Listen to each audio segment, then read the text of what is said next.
안녕하세요. 루비월드 루비파파입니다. 저희는 얼마 전 대만으로 5박 6일 여행을 다녀왔는데요. 대만 에어비앤비 숙소에서 빈대, 즉 배드버그에 물려서 마지막 1박은 호텔로 옮기게 된 일이 생겼는데, 이때 내용들을 바탕으로 에어비앤비 이용 시 배드버그에 대처하는 방법에 대해서 알려드리겠습니다. 혹시나 에어비앤비를 이용하신다면 꼭 봐두시면 도움이 되실 겁니다. 저희는 여행에서 호텔보다는 에어비앤비를 주로 이용합니다. 호텔보다 저렴하고 숙소가 큰 경우가 많거든요. 그리고 저희에게 제일 중요한 빨래를 마음껏 할 수 있다는 장점이 있습니다. 이번 대만 여행 역시 시먼딩 시내에 있는 에어비앤비를 이용했습니다. 도착했습니다. 생각보다 넓다잉. 맞지? 꽤 괜찮은데? 첫날은 새벽에 도착했던 터라 짐만 대충 풀고 바로 잠을 잤는데요. 복층에서 잠을 잔 루비 엄마에게 다음날 사건이 생겼습니다. 둘째 날 루비 엄마가 모기에 물린 것 같다며 간지럽다고 얘기했는데, 일정을 다녀야 하니 대수롭지 않게 생각하고 그냥 파스만 바르고 말았습니다. 이때까지만 해도 그냥 모기에 물린 줄 알았거든요. 실제로 자기 전에 모기도 한 마리 잡기도 했고요. 하지만 셋째 날 빨갛게 수포처럼 올라왔고 일자로 물린 자국이 있는 것을 보고 빈대라고 확신을 했습니다. 수포처럼 올라왔다. 수포처럼. 이렇게. 모기는 절대로 안 돼. 그렇지. 길게 이렇게 나와있잖아. 길게. 물린 자국이 한두 군데만 있다면 모기인지 빈대인지 확신을 못하지만, 빈대에 물렸다면 빈대는 기어다니면서 무는 습성이 있기 때문에 쭉 일자로 물린 자국이 길게 연결되어 있습니다. 그리고 셋째 날에 바로 에어비앤비에 이의 제기를 했으나 연결되지 않았습니다. 전화가 아니라 에어비앤비 어플에 있는 고객 지원팀에 연락을 하시면 되는데, 어차피 20만 사용 중이라 전화가 되는 상황도 아니었습니다. 아마도 낮에 일정을 하고 숙소 들어와서 상황을 보니 심각한 것 같아서 저녁에 연락을 했기 때문에 연락이 안 됐던 것 같습니다. 그렇게 몇 가지 자동 응답에 답변을 하고 나면 한국어 지원되는 담당자가 배정되고 연락이 옵니다. 참고로 한국어 지원 운영 시간은 오전 8시부터 오후 9시까지라고 합니다. 그리고 넷째 날 오전 9시 조금 넘어서 메시지가 옵니다. 빈대에 물렸을 경우에는 물린 곳 사진, 숙소 내 빈대 혹은 빈대 외피의 사진, 예약한 숙소와 동일한 숙소라는 것이 확인되는 인테리어가 보이는 전체 방 사진을 촬영해서 보내야 합니다. 그래서 복층에 침대를 뒤졌지만 빈대를 찾을 수는 없었습니다. 하지만 수포처럼 올라온 알레르기 반응이나 물린 자국의 위치, 다발성 물림 등을 보면 빼박 빈대인 거죠. 어쨌든 빈대는 꽤나 중요한 사안이라 꼭 빈대를 발견 못해도 증상만으로도 환불이 가능합니다.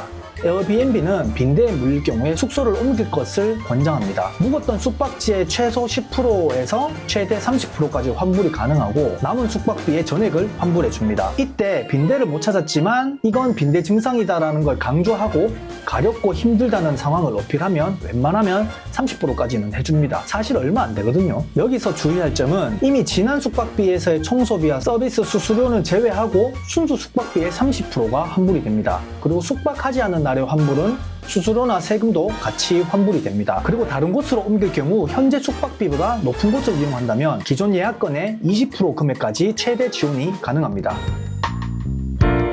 정리를 하자면 저희는 5박에 319.24달러에 예약을 했고, 여기에는 233달러라는 순수 숙박비와 35달러의 청소비, 37.84달러의 서비스 수수료와 13.4달러의 세금이 포함되어 있습니다. 저희는 이미 4박을 했으니 4박 숙박비 186.4달러의 30%와 하루 숙박비 100%와 그에 해당하는 수수료 세금까지 총 63.85달러에서 최종 102.52달러를 환불받았습니다. 그리고 숙소를 옮겨야 하는데 당연히 현재 숙소보다 더 좋은 곳을 가야겠죠. 보상받을 수 있는 건 받아야 하니까요. 그래서 저희는 중앙역 근처에 있는 5성급 호텔로 옮겨서 마지막 일정을 보냈습니다. 에어비앤비에서 하루 숙박비가 세금 포함 금액 63.85 금액인데, 이것보다 더 높은 곳에 숙박을 할 경우 차액을 총 예약건의 20%까지 지원을 해준다고 했죠. 그래서 저희는 최대 127달러의 숙소까지 잡을 수가 있었습니다. 혹시나 이 동계산 부분이 헷갈리시면 실제 상황이 생겼을 때 에어비앤비 상담사가 자세하게 안내를 해주니 이렇게 처리를 할 수 있다라는 것만 알아두시고, 상황이 발생되면 재빠르게 에어비앤비 측에 상담 요청부터 하시길 바랍니다. 루비 엄마가 다행히 빈대에 물린 곳 상황이 나빠지진 않아서 그나마 웃으면서 마무리할 수 있었던 것 같습니다. 그런데 혹시나 알레르기 반응이나 상황이 나빠져서 병원에 가게 된다면 병원 비용까지 에어비앤비 측에 청구를 할 수가 있으니 알고 계시면 좋을 것 같습니다. 그런데 여기서 저희는 조금 이해가 안 가는 게 있었습니다.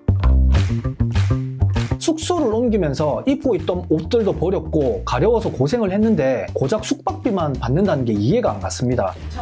그래, 잠옷도 버리고 이거 지금 우리가 지금 입은 손해가 얼만데 더군다나 청소비를 받는다는 게 이해가 안 가서 다시 상담사에게 얘기를 했습니다. 청소 상태가 안 좋아서 빈대가 있어서 거기 물린 건데 우리가 왜 청소비를 줘야 하는지 이해가 안 간다라고 했습니다. 청소비는 예약 한 건당 1회 호스트에게 지급되는 비용이라서 환불이 어렵다고 합니다. 그런데 상담사는 생각보다 친절했습니다. 우리의 상황을 이해한다고 했고 호스트에게 물어보고 청소비까지 환불해주겠다 했습니다. 그런데 호스트가 줄 리가 없겠죠. 그렇게 상담사와 몇 번의 대화를 더 나눴고 우리 상황을 어필을 했고 결국 회사 차원에서 청소비까지 환불해주는 걸로 최종 결정이 났다고 연락을 받았습니다. 이렇게 에어비앤비에서의 빈대 전쟁은 마무리가 되었습니다. 지금 이팔에서 이렇게 됐습니다. 저희는 사실 에어비앤비를 이용하면서 숙소를 옮긴 경우가 이번이 두 번째입니다. 예전에 말레이시아에서 옮긴 적이 또 한 번 있는데 위에 영상으로 보시면 될 것 같고 간단하게 이야기만 해드리면 저희는 장기 여행 때 제일 중요한 게 빨래라서 건조기가 있는 곳을 찾아다닙니다. 그런데 그 숙소는 건조기가 있다고 해서 갔는데 없었던 곳이었고 그래도 이해하고 빨랫줄에 널고 생활하던 차에 방음도 너무 안 되고 집 청소 상태가 너무 더러워서 더는 안 되겠다라는 생각에 결국 환불 요청을 하게 되었고 역시나 이번처럼 다른 곳으로 옮기게 되었습니다. 외국이다 어려워 말고 영어가 아닌 한국어 대용도 가능합니다. 혹시나 에어비앤비를 이용하다가 있다고 한 시설이 없거나 청소 상태가 너무 좋지 않거나 부당한 상황에 놓였다면 주저없이 상담사에게 상담을 받아보시면 될 것 같습니다. 에어비앤비 상담은 조금은 느리지만 생각보다 친절했습니다. 오늘도 즐거운 여행 되세요. 시청해주셔서 감사합니다.